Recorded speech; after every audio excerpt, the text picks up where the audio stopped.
If I could have a kid, it would be him. I'm kind of partial that way. I just think, golly, man. I've officially adopted Ryuji, so. And we now have a podcast called The Two Rowdy Vegans. Rowdy. The Rowdy is what? Vegans. And mine. So that's what we do on our podcast. We've got 12 episodes now. We just uploaded the 12th episode last night, or you did. Yeah. I always say wait, but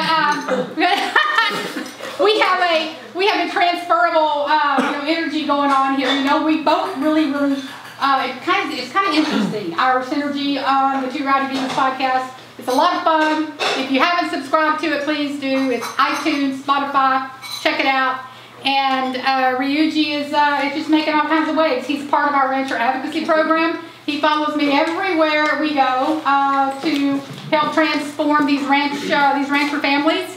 And so he's right there on the firing line, if you will, with his cameras, documenting everything that we do. And so he's a big, valuable part of Rowdy Girl Sanctuary's mission. And let's please give it up one more time for Ryuji.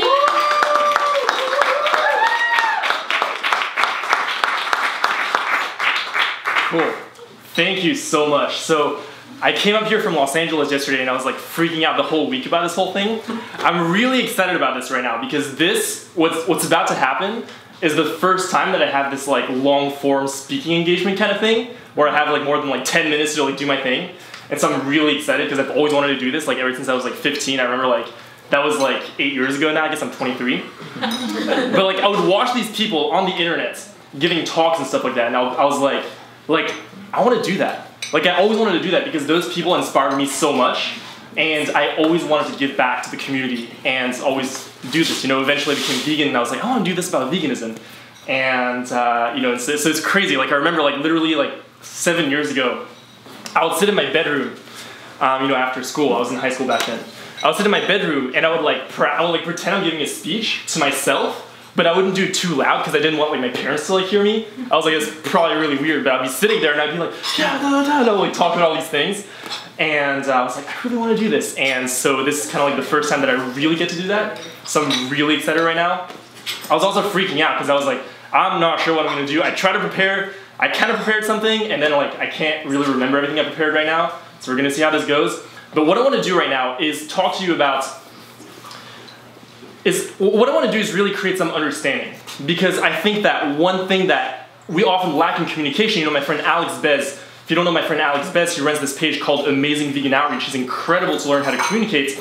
He put up a post recently talking about how the biggest pitfall in communication is the illusion that it happened and how sometimes we talk to each other but there's no real communication going on. Like I might say something to you and I might mean something, but you might not understand what I'm saying or vice versa. And if we have the illusion that communication actually happened, then that can lead to some pretty bad things, right?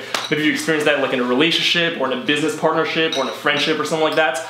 But I want to talk about this in the context of veganism because I feel like vegans don't do the best job of communicating with non-vegans. And vice versa.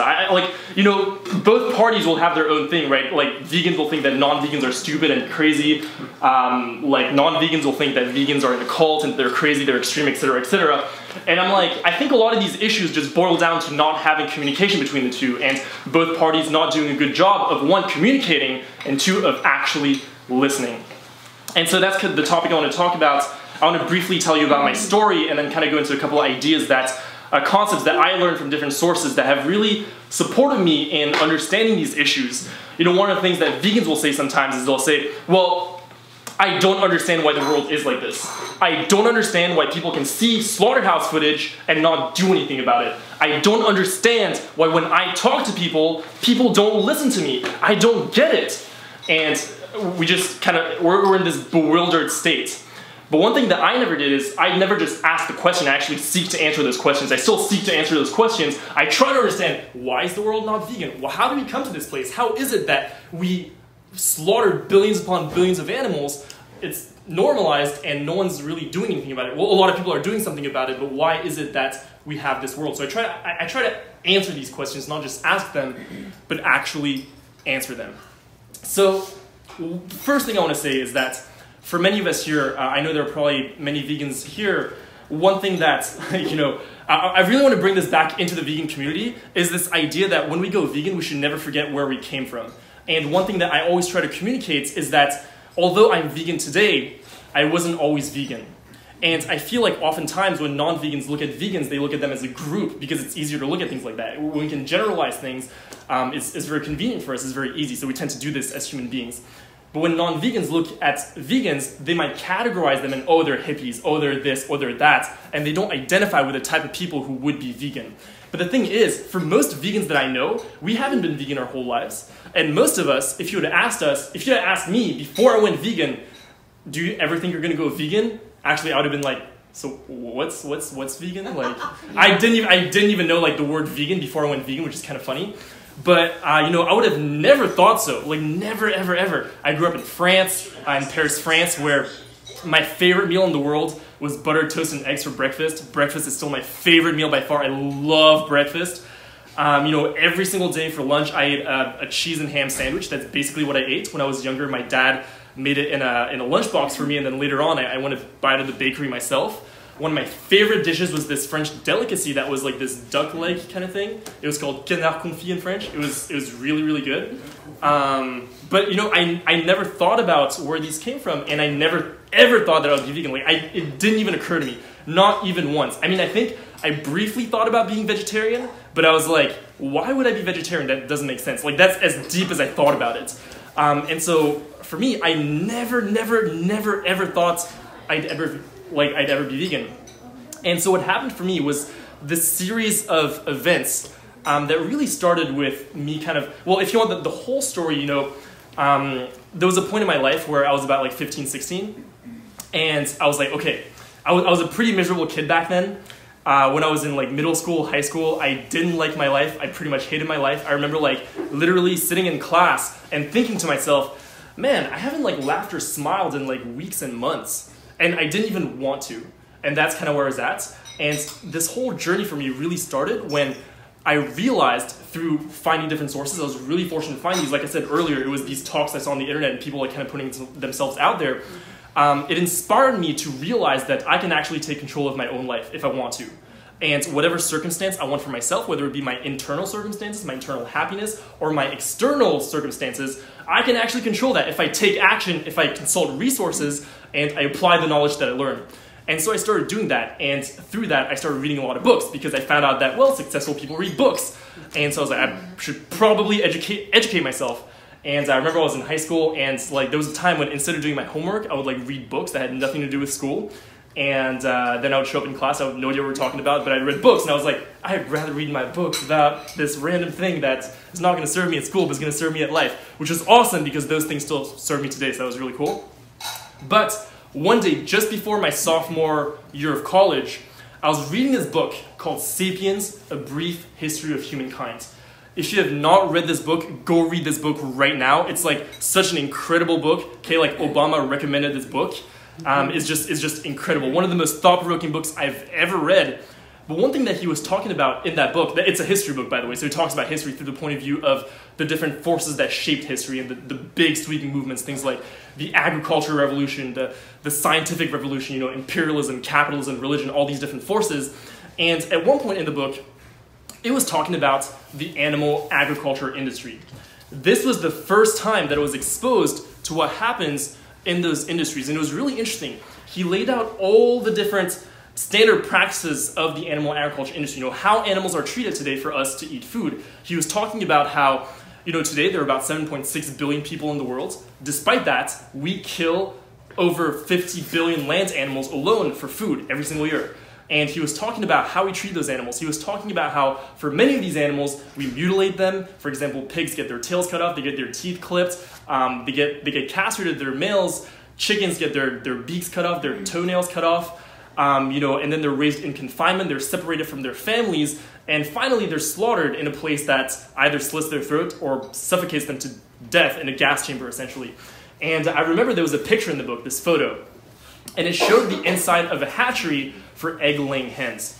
And it showed, if you're unfamiliar, in the egg industry, because male chicks will never produce an egg, they're seen as a waste product of the industry, and therefore they're put inside this macerator that blends them up alive. Sometimes they're gassed, sometimes they're left to die, depends on the skill of the hatchery, but the most common and considered the most humane way to dispose of them is to blend them up alive in a macerator.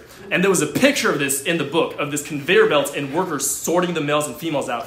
And I was like, this is so horrible. Like, what is going on? I had no idea. Well, actually, it's funny because now that I think about it, I had some idea because I remember in my Facebook feed before that, once in a while there would be like a video of like, say, oh, animal cruelty at McDonald's or something like that, but I always chose to ignore that.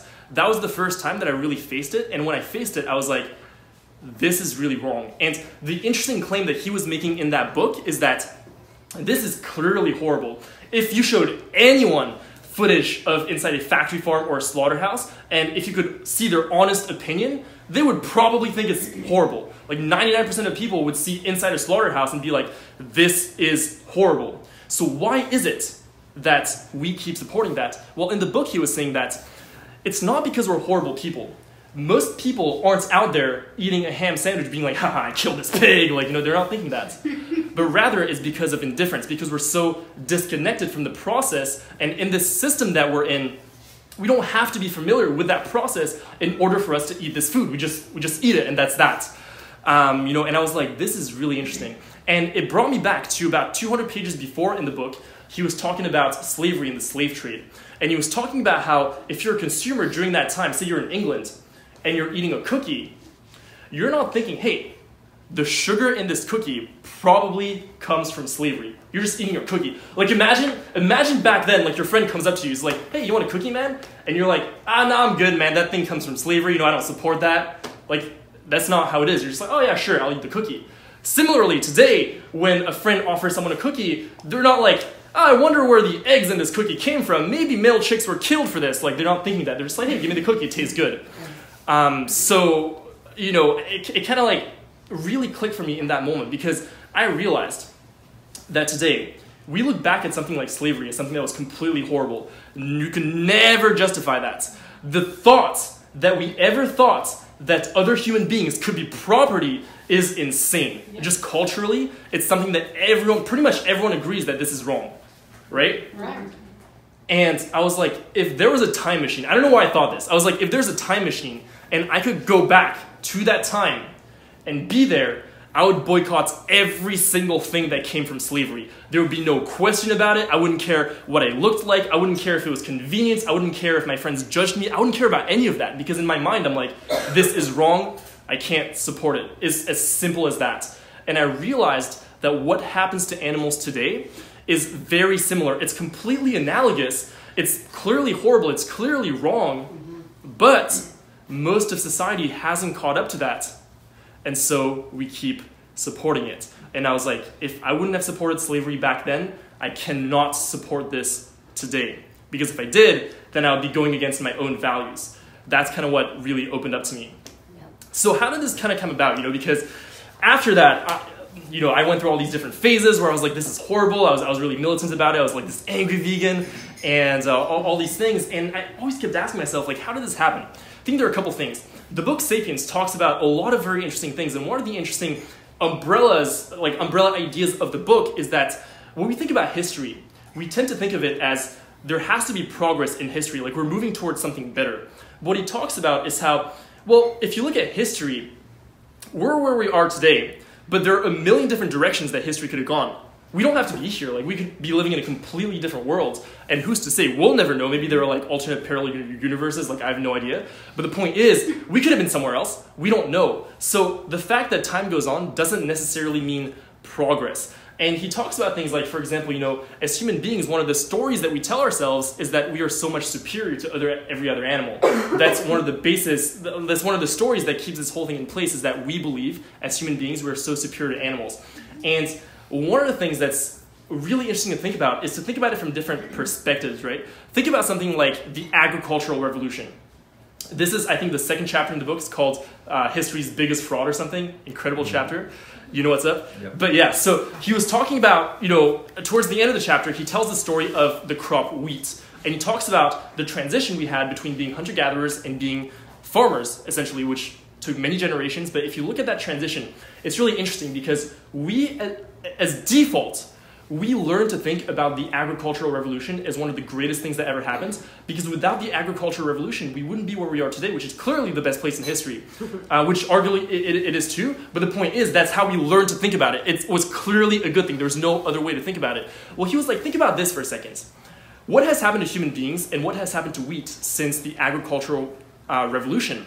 And he was talking about how people who study, anthropologists who study people who are still hunter-gatherers today, find that, well, if you're a hunter-gatherer, you're probably, on average, actually happier than someone who lives today, or someone who was an early farmer, say. Because what does the life of a hunter-gatherer look like? Well, you wake up, you forage for some food, you get some berries, some nuts, maybe you go hunt, you come back, and then it's like 5 p.m., you hang around, I don't know if there's a fireplace, maybe there's a fireplace, maybe there's not. You just hang around with your friends and family, you kind of laugh, you have fun, you play games, etc., then you go to bed, and that's it. Then what happens when you become a farmer? When you become a farmer, you do back-breaking labor every single hour of every single day. Farming is much more energy intensive than going foraging for some nuts, some fruits. You have to do it all day, every single day. You can't take a break. It's like, man, like these crops need you. Like you gotta be there. If you're not there, it's not gonna happen, right? And so think about that for a second. Going from a hunter-gatherer to a farmer, you could argue that, well, the level of happiness went down. On top of that, we were doing the type of exercise that was very backbreaking because you have to like bend down a lot. So that wasn't good we're not designed to be farmers, we're designed to be out in the wild, right? So all of a sudden, now we're doing that. Now think about it from the point of view of wheat. Wheat used to be just this random crop on the earth.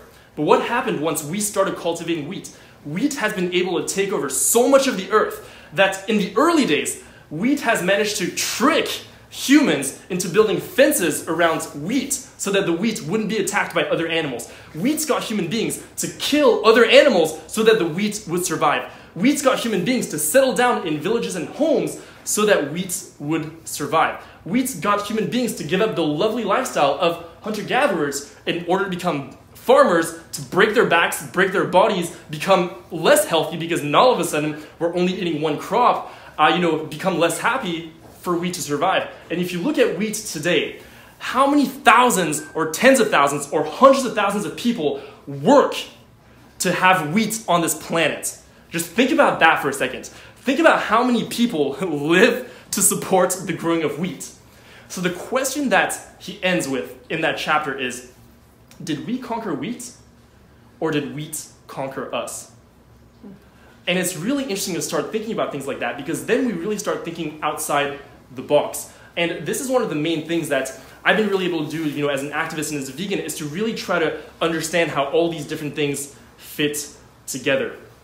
One of the reasons that we are here today, if you look at the evolution of humans as opposed to other animals, is that, again, this is from the book Sapiens, but other animals, when there's a food chain, right? A lot of people will talk about eating animals and stuff like that. We'll be like, oh, it's a food chain. We're at the top of the food chain, and we kind of take it for granted. But let's look at that for a second. Other animals, when they come on the top of the food chain, that happens through an evolutionary process that takes millions of years. After millions of years, now the tiger's at the top of the food chain, or a lion, or a shark, or an alligator, they're on top of the food chain after this long, long process of evolution. And what happens is because it's a process, there are checks and balances that are in place to make sure that they don't screw things up, they don't do anything that's like too bad. What happened to humans? Human beings started conquering the earth only 70,000 years ago. That's nothing in the time span of the earth or in the time span of evolution. It's nothing. It's such a short amount of time. And in the book, he attributes that to what he calls the cognitive revolution. We don't exactly know how or why, but we know that at some point, human beings were able to differentiate themselves from every other animal by somehow developing these cognitive abilities that now all of a sudden they were able to do a couple things. What they were able to do is start communicating, start collaborating in large numbers and flexibly. If you think about it, right, as human beings, we think that we're so much better than every other animal because we're like, oh, like we're smarter and we build houses and we go to Stanford. And it's kind of like, if you don't really think about it, that's probably what pops in your mind. But when you really stop and think about it, as a human being, as an individual human being, rather, I should say, we're pretty useless.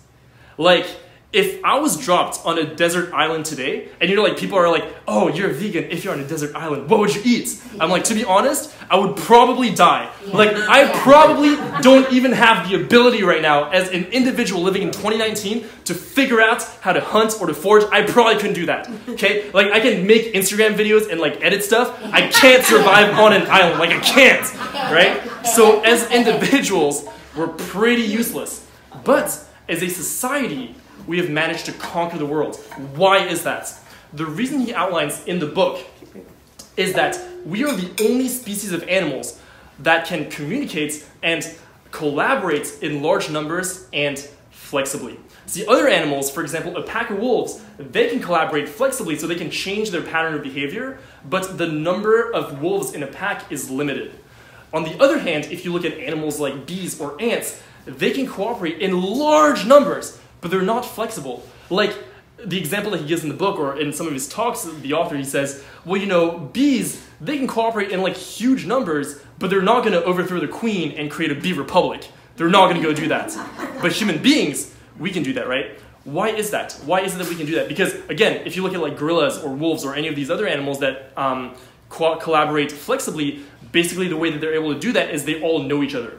So if we were to collaborate as wolves, say, I would have to know each and every one of you. We would all have to know each other. And by knowing each other in person, we can establish a pecking order and there won't be chaos, or there won't be too much chaos, right? But as human beings, I don't have to know all of you for me to be here. Like, this thing right now is really organized. If you think about it, like, it's pretty amazing. Like, I'm up here, I'm like saying these words, and for some reason you're just sitting there silent, listening to me. It's like pretty incredible. And I don't like, and like some of you, like I don't even know you. We've never met. Like you may have never seen me, but somehow we were able to collaborate to create this.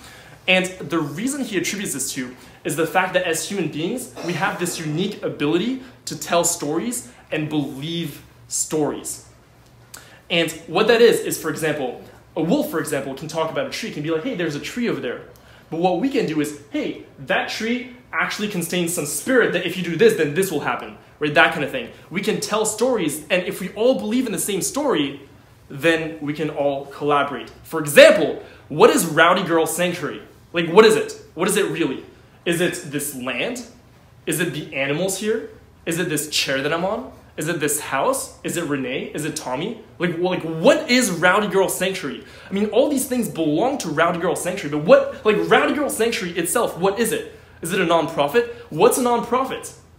Basically what it is that all of us, we agree that this thing right here is Rowdy Girl Sanctuary, therefore it is Rowdy Girl Sanctuary because we believe it. It's not that it objectively exists. Like, if we were all not here right now, there would be no Rowdy Girl Sanctuary. It only exists in our collective imagination, and because we all agree that this is Rowdy Girl Sanctuary, all of a sudden we're able to collaborate around that.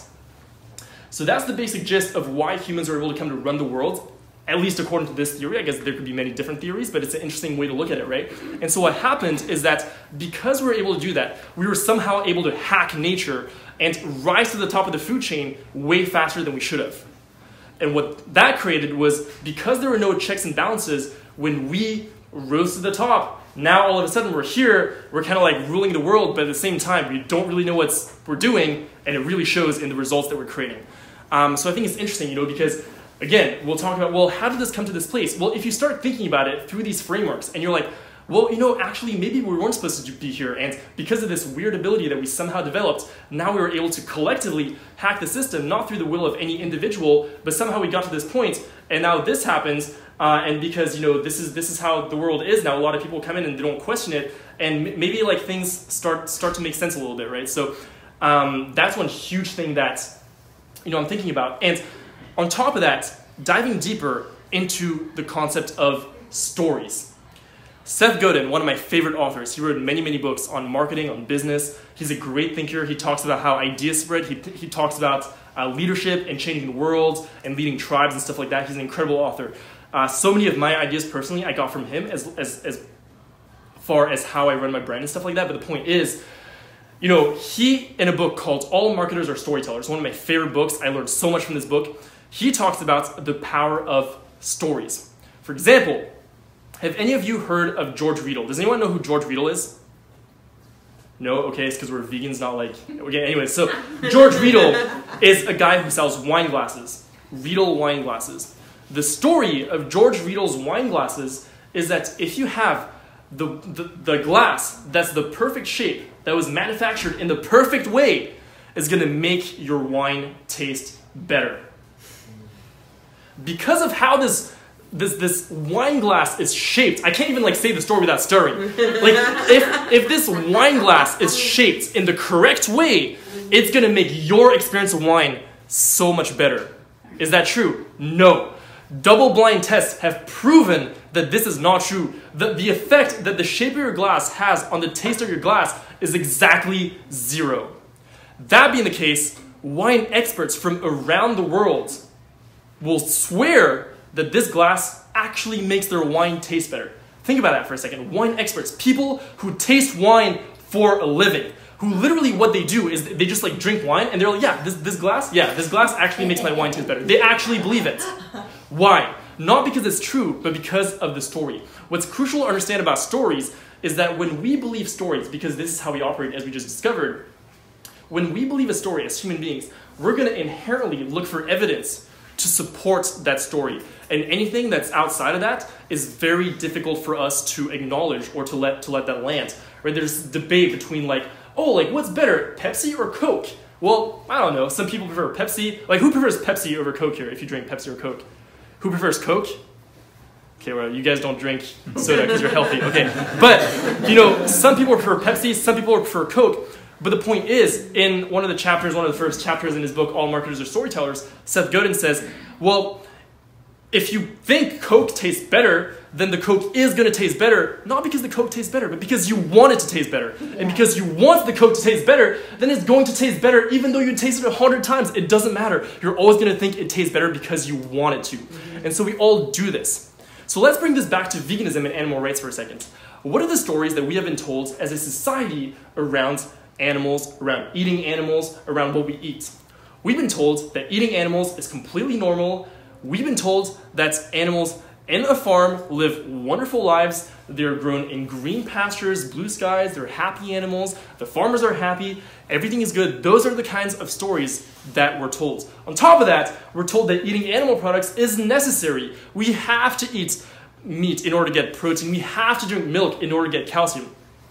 We are told these stories. And so I think it's crucial to understand this because it goes both ways, right? And by the way, when we go vegan, we still do this. But the point is, because we believe this story, sometimes as vegans, if I go up to someone who's not vegan and I'm like, hey, you know what, that's actually not true. I can show them every study, I can show them case studies, people who have reversed diseases using a vegan diet, etc., etc.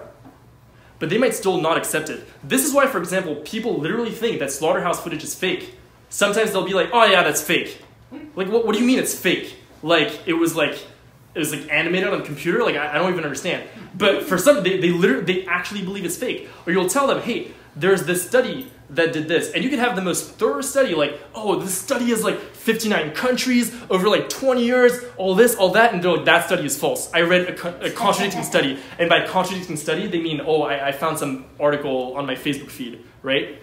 And so because they believe that story, that, hey, eating animals is normal, it's necessary, it's healthy, any evidence that contradicts that is very difficult to let that land. Now, by the way, as vegans, we do this too. I see this all the time on social media where vegans will repost, say, a meme with like some information, like some stats or like some numbers. And I'm like, where do those numbers come from? Where does this quote come from? Like how do you know this? And for some reason, the same vegans that have a problem with like non-vegans stating a study like that doesn't exist have no problem themselves reposting something that is convenient for them without ever looking it up because it corresponds with their story. So we all do this. This is not a vegan, non-vegan thing. We all do this. And so one of the greatest things that we have to learn how to do is to really uncover those stories that we tell ourselves so that we can look at the world the way that it actually is, not the way that we want the world to be. Because if we get caught up in the stories that we tell ourselves, then the world is going to be the way that we want it to be and not the way that it actually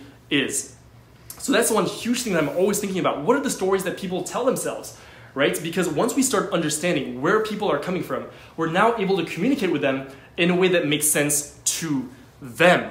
one major framework that, and by the way, everyone does this is not just a vegan thing, but a lot of times when people disagree, people try to tell other people that they're wrong.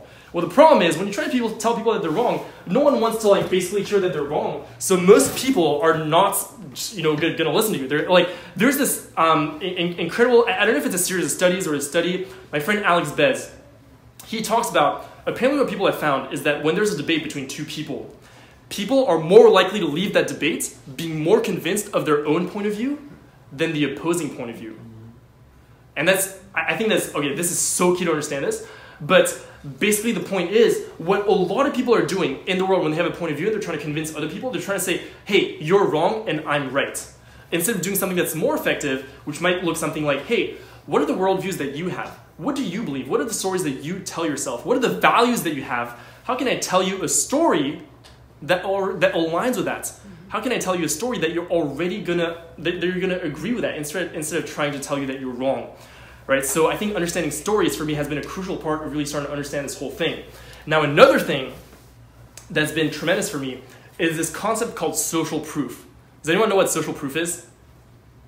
Okay, so social proof, if you want to put it in very, very simple terms, is the idea that most people do most things because most other people do the same thing. Yeah. It's like a follower follows a follower type thing. Right? Imagine you're visiting a new city that you've never been to, and you're looking for a place to eat. Say it's like a vegan town, right? So most of the restaurants are vegan. And you walk around the streets and you're like, I could go here, I could go here, I could go there, I could go there. And then you see on one side of the street, there's one restaurant that is like completely empty. The owner is sitting there at a table with a chef. They're playing chess because they have no customers.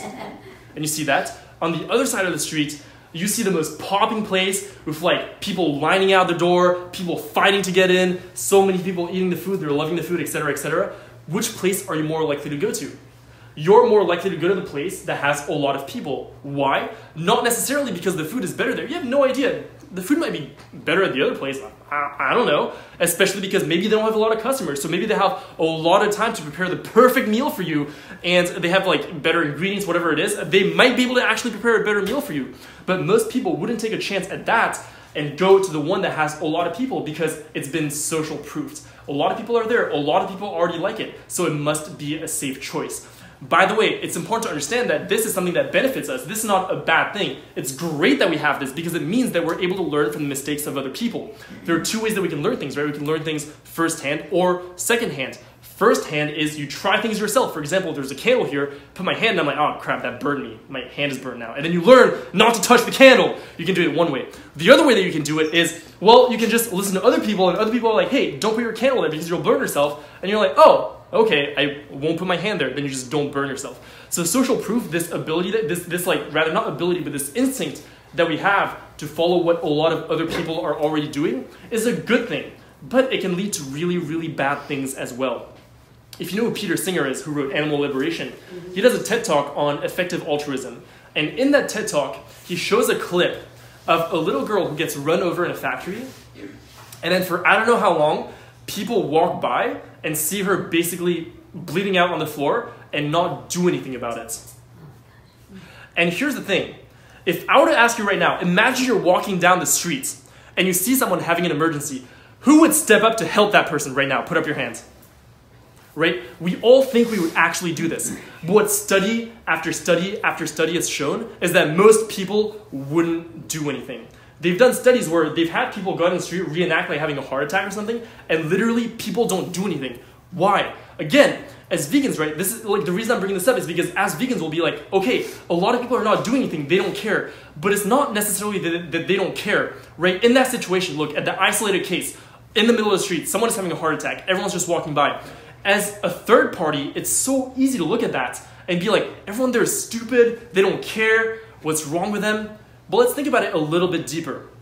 If you look at what social proof does, what it does is that in times of doubt, as human beings, we look to other people to see what other people are doing, and we follow them. By the way, you can read more about this in a book called Influence by Robert Cialdini. It's an incredible book. But he talks about, when we're uncertain, we look at other people. So in that situation, what happens? People walk by, and because people are not sure what to do, right? Because if you're going to go help that person, you kind of have to stand out. You actually have to step up. Well, most people are going to look around and see what other people are doing. And because everyone is just kind of looking around and not doing anything, no one's actually going to take the lead and go do something about it. And on top of that, there's things like, the responsibility is diffused between many people and so on and so forth. But the basic gist of it is because no one's doing anything, then no one's going to do anything even more. By the way, a great strategy that I learned from that book was like, if you're ever in such an emergency, instead of relying on people to help you because they probably won't, you should probably start pointing out people and tell them what to do. And then they're much more likely to do it. If you're like, you, come help me, you call 911. If you actually do that, then people might do something. But if you don't say anything, then chances are nothing's going to happen. You're probably going to die there. And again, we all do this, right? We might think that after knowing this, we don't do this, but we do this as well. I'll give you a really quick example that might seem kind of like insignificant, but the point is, I think the more we try to understand all these concepts and the more we try to see where we're doing it, because here's the thing, here's the key thing. It's so easy to see where other people are messing up. It's so easy to look at other people and be like, they're doing wrong. This is where they're messing up. This is where they're doing something that doesn't make sense. This is where they are doing something that goes against their values. So easy to do that. But how hard is it to point the finger at myself? How hard is it for me to see what I'm doing wrong, where I'm doing things that don't make sense? Is very, very, very, very difficult. Case in point, when I'm in the audience and I see someone speak, I could think to myself very easily, hey, how would I improve this speech right now? How would I speak in a more engaging way? What would I do? What would I do differently? I can really easily think about that. But when I'm up here, I have no idea, man. I have no idea how I could do this better. I don't know. Because it's very hard to look at ourselves. So the point of this is when we learn about all these things, we shouldn't just look at where other people are doing it. We have to look at it at where I am doing it, even past the point that we know this. Because now you might think, well, I learned about this example. If someone is having a heart attack in the streets, then I'm going to go up and help them because I know about this. I heard the story already, so I'm going to go do it. But let's look at another situation. There was a time when we were throwing a surprise birthday party for one of our friends. And what we did is we hid all over the house and we waited for the friend to come in and we were going to surprise her. Now what happened is that when the friend actually walked in, we were prepared with like balloons and stuff. When the friend actually walked in, no one did anything for like 3 seconds. For like 3 seconds, we all stood there and we were like, oh, should we come out now? Should we like surprise her? Blah, blah, blah. And the surprise was like 5 seconds late. It still worked, but it was like 5 seconds late. Why was that? It was because, and I experienced this in my mind, I literally remember thinking, she walked in and I was like, oh, maybe I should surprise her. But no one's doing anything, so maybe this is not the right time. And I started doubting myself. I did the exact same thing. That's me not helping the person having a heart attack on the street. So we all do this. So we have to look at where are we doing this. Now let's look at this from the point of view of animal rights and veganism. In the world right now, most people eat animal products. Most people support those industries. And when we look at that, it's very difficult for us to be like, well, most people do it. It must be wrong. What we're going to think is, well, most people are doing it. It must be right. It must be normal. It must be ethical. How can there be a problem with something that so many people are doing? Right? We can look at history, and I feel like the default that we grew up with, I don't know if you ever learned this in history class, but the kind of like the story that I grew up with personally is, well, you know what? A lot of bad things happen in history, but a lot of these things are over now because we have a higher consciousness now. So now we know that all those things are wrong. We know that it's not good to persecute people for the way they look. We know this, we know that. We know that slavery was wrong. So we must be all good, right? Because we look at the past and we're like, where did they do wrong? But we never look at ourselves and be like, where do we do wrong? Because the animal agriculture industry, that's exactly what's happening. We are not looking at ourselves. We are only looking at the past, looking at other societies. We never look at ourselves. Think about the Yulin Dog Meat Festival, where every single year thousands of dogs are skinned, boiled alive, killed, eaten in the name of tradition. So many people here are outraged when that happens because they're dogs, because we learn to love dogs. But they never look at themselves, be like, hey, maybe the same thing happened to the pig that died for the bacon that I'm eating right now. We don't think about that because that's just what we grow in. So we always, always, always have to look at ourselves. So to get back to the topic, most people eat animal products. So when we go up, say as a vegan, I go up to someone and I'm like, hey, you know what? Maybe this is wrong. What could go on in their heads? Well, that kind of makes sense. But when I look around me, no one is doing what you're doing. Everyone's doing what I'm doing. So why should I follow you? To get out of the pack always takes energy. It's not a given that now that you know all these things, you're all of a sudden gonna get out of it. You know, and I think it's very important for us to be empathetic towards that. We have to understand these things. For example, many of us, as a vegan, I might look at someone who's not vegan, be like, well, I can't believe you actually have this information now, but you're not doing anything about it. It's crazy, right? But let's look at ourselves. There are probably many things in your life right now that you're not doing, even though you know you should do them. Maybe you know that you should start exercising more. You're like, I should probably go to the gym.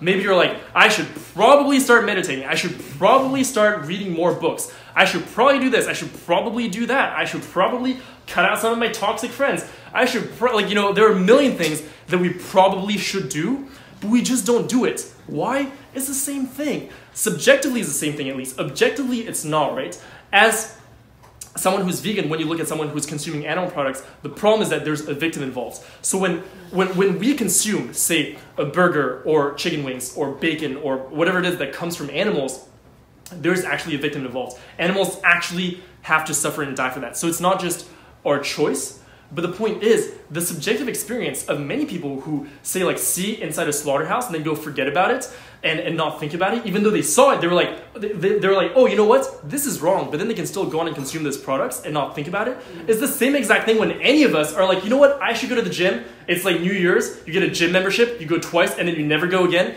and then you never think about it, and then you come up with all these rationalizations as to why it's okay. Because as human beings, going back to the stories thing that I was talking about, we can rationalize anything. It's crazy, man. When you think about how we can rationalize things, that is insane. Because when we do something that might not necessarily go against our values, but we do it anyways, man, our mind is a genius at coming up with excuses of stories as to why it was completely okay. Hey, you know what?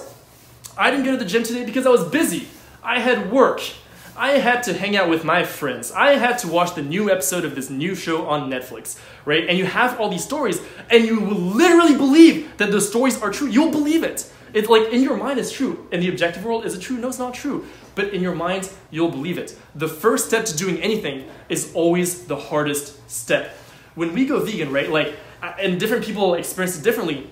But for many people, they might be thinking, you know what? I do disagree with the way that animals are being raised. I do think that we probably shouldn't be doing this to animals. I do see that animal agriculture is destroying the planet. I do see how my eating habits are probably not the healthiest for me. They might be seeing that, but because there's that convenience kind of like there's this hill where it's like difficult to overcome that, and the first step is always the hardest, and we have to do something that requires us to go outside our comfort zone, they might just not do that because it's so much easier to not do that and then rationalize, well, you know, it's actually my culture. Well, you know, actually, this is how it's always been. Well, you know, actually, I actually do really like eating animal products. That's my favorite, by the way. I think it's the exact same thing why people stay in toxic relationships way too long, is because they'll be in a toxic relationship, but they'll rationalize, but that they actually like that person. It's like people literally like, oh, animal agriculture is bad, but I actually like those products. It makes no sense whatsoever, but in that person's mind, it will make sense. And by the way, again, we all do this too, so I invite all of you to look at where you're doing this in your life. But that's really what it is, because the first step is always, always, always the hardest step. So for me, I always try to be very empathetic, always try to look at where am I doing these things. As a vegan, as an activist, when I talk to people, I always try to understand, where are you coming from?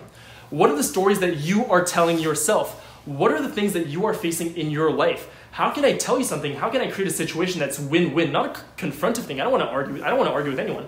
I don't want to debate people. And by the way, debates too can have like a place. Like debates do great as like videos, for example. When you watch debates on the internet, oftentimes those things are very effective because we're not invested in that actual debate, right? When people are in that debate, say you and I are having a debate, then I'm very invested in my point of view, you're very invested in your point of view, you're trying to tell me I'm wrong, I'm trying to tell you you're wrong. At the end of the day, we go back home, I believe my story, you believe your story. It's not necessarily productive. But if Paige now watches our debates, because she's not you, she's not me, she doesn't care. I mean, she's just another person. So she can much more easily look at that debate from a more objective point of view, right? Let's talk about investment. That investment thing that I was talking about, one of the hardest things for us to do as human beings is to cut our losses, to cut bad investments.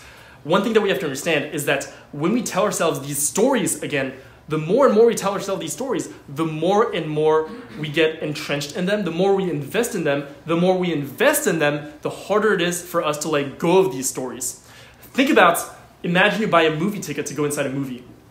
You watch the movie, 10 minutes into the movie, it's a horrible movie, you hate it. How likely are you to leave that movie theater? Well, you might leave the movie theater, but you might also stay, right? Because you're like, well, I bought the movie ticket, I should get my money's worth. I should stay the whole way through. Now imagine 15 minutes, 20 minutes, 30 minutes, 40 minutes, an hour goes by. Now how likely are you to walk out? How likely are you to walk out of a movie 5 minutes before it ends because you hate that movie when you actually paid for that movie ticket? Let me tell you that those 5 minutes of your life are more valuable than the $10 that you paid for that movie ticket. You can always make money, you can never make time back. Time will always be more valuable, but that being the case, because you're already invested in it, you invested your money, you invested an hour of your time. How likely are you to cut that investment? Not very likely. So how does this play out with stories?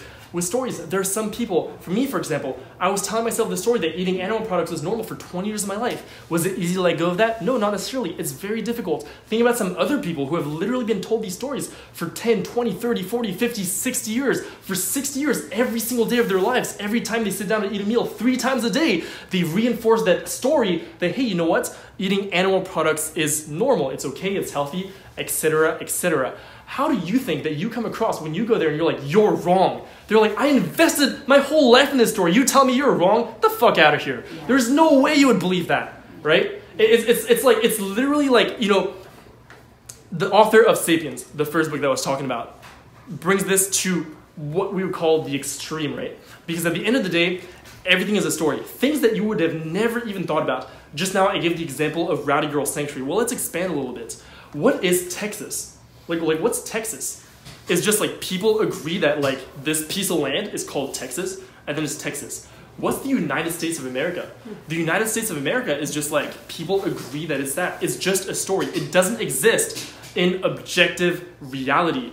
That being the case, I invite you, try to go convince someone out on the street that the United States is not a real thing, that is just a fiction of their imagination. Good luck with that, because you're not going to succeed. Because we've invested so much time into and energy and thoughts into these stories that for us to let go of these stories is almost impossible.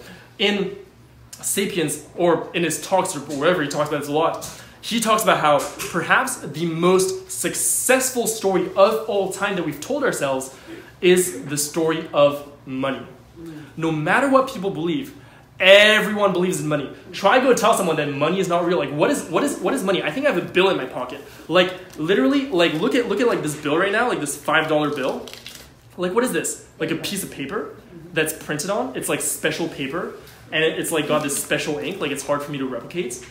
And somehow, I can actually go to the store and exchange this against bananas or apples or kale. Like, someone will actually take this money. By the way, someone who I don't know, that person doesn't know me, going back to like collaborating flexibly in large numbers, someone who doesn't know me is going to take this piece of paper from me and give me in return some actual thing that has some actual value for me, right? So this money thing is just a story. The reason why it works is because everyone believes in it. That's the key with stories, is that when everyone starts believing the same story, now all of a sudden that story actually takes shape. Now, by the way, when I say that stories are not real, it doesn't mean that they're not important. They're incredibly important. They're the most powerful things in the world. Man, you try to go against money, good luck to you. The point is, I'm not, so it's not that money is not important or that money has no value. It's just that the reason why money works is because we all collectively believe that this thing has a certain value, and because we all agree, then it works. And that's the thing. I don't think there's like probably like 2 people in the world who like don't believe this story, but basically everyone believes the story, right? Like the author of Sapiens will always talk about, well, Osama bin Laden, like he didn't like American culture, he didn't like anything about the United States, but he had nothing against American dollars. No one has anything against American dollars, so that was perhaps the most successful story that was ever told, right? Now similarly, the whole thing with eating animals, that is a very, very well told story. And I think it's very important for us to understand this because, like I said, people have invested their entire lives into believing this, into believing that, hey, you know what? Well, a healthy breakfast is bacon and eggs. Have you ever heard about how bacon and eggs actually became a thing? This is insane. A lot of us take bacon and eggs for granted as this cultural thing, this American cultural thing that's just like, oh, just the standard breakfast in the United States. bacon and eggs. How did this actually come about? There was a point, I don't know the dates or the names, but this is the story. What happened was that there was a pork producer that was like, you know what, I want to up my sales of pork. And so they hired someone to basically market pork to the nation. This person, by the way, understood exactly how to manipulate how the masses thought, understood exactly how to plant ideas into people. He actually wrote a book about propaganda. I really want to read that book. But what he did was that he sent out a survey to one doctor.